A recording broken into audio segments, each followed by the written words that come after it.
battuta è una cosa che ti viene dentro, no? Ne possiamo parlare, analizzare, dire quello che crediamo, però arriva e arriva a chiunque, a chi è colto, a chi pretende e anche a chi non ha mai sentito questo genere di musica.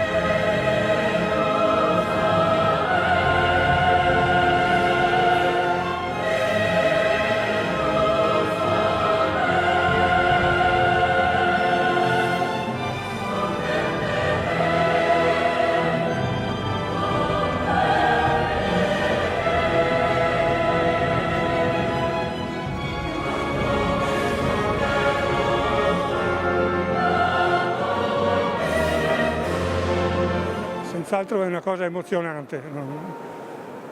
non saprei dire cosa si prova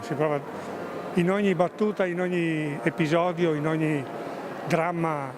o ricordo contenuto in quell'opera lì c'è una suggestione particolare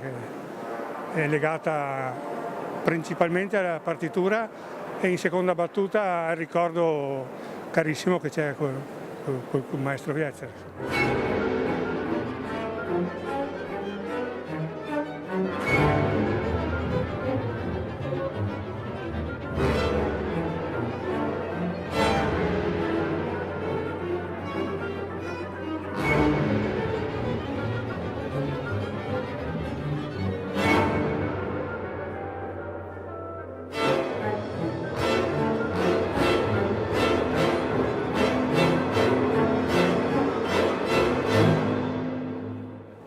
È un bellissimo connubio tra il dramma